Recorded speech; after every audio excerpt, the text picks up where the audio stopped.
with Bela Gandhi from Smart Dating Academy. Hi. We just saw you on our show on WGN TV.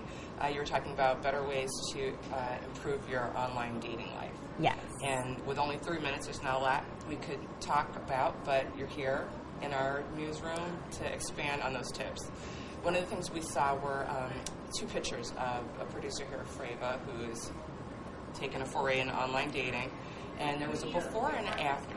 We saw that definitely recommend a tight headshot that's happy and clean and fresh as opposed to something distant or dramatic. That's right. What are some other things people should keep in mind when picking a picture?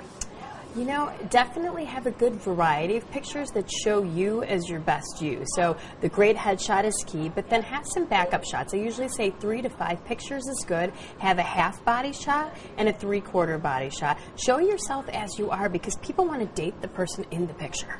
See, now a lot of the people do the bait and switch. What are your thoughts about that, where they find a really good picture of them from 19 whatever in their happiest time, and that might not be the way they look now, but it's what they feel the best about. Baiting and switching is one of the top 5 reasons why people don't get called back for a second date. So we put everybody in Smart Dating Academy through a professional photo shoot. So basically, as soon as you join, within 2 weeks, you do a professional photo shoot. And if you're not opting in for a photo shoot, then definitely make sure that you've got photos that are at max 1 year old. And babies, dogs, fraternity brothers. Nobody. Who should be in the picture? You and only you. Nobody else in pictures. You don't want to distract from yourself. Okay, one of the other things that we talked about, because we've had a chance to talk a lot, is about the profile. Yes. A lot of people go way too long on their profile. What kind of limitations should people set for themselves? You know, I usually recommend sticking to about 250 words on a site that, let's say, for example, has an About Me section and an About You section, so where you're describing yourself and then the person that you're looking for. So try to stick to 250 max on each of those essays. You were able to tell Robin and Larry that people shouldn't make lists of descriptive words. Yes. Why is that, and why do people tend to do that? People tend to do that because it's hard. It's hard to write about yourself.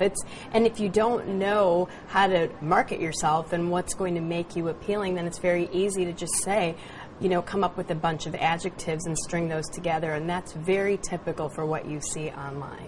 And one of the services that is offered at Smart Dating Academy will kind of help people avoid that problem. What do you guys offer? That's right. We do a very customized, authentic, individual profile for each client. So we work with you to draw really interesting stories about you, because people usually come in and say, I'm boring, there's nothing interesting about me, but every person is interesting. You are your experience. So we go back and we explore your favorite childhood memories. We talk about the most adventurous thing that you've ever done. You know, 5 things that you can't live without, 3 things that you detest, because these things are all specific to you. And then we make 1 to 2 sentence vignettes transition together that really form this unique tapestry that's you. What else should people be aware of in their profile? People should be aware of getting too long, but most importantly, people should remain warm and positive in their profiles. That is really key. You'll see a lot of profiles where people start to use it as a personal life philosophy, or maybe even a slight rant or venting, like, please don't contact me if so. So that's not a place to do that. Remember, people want to date happy, warm, complete people. So show that side of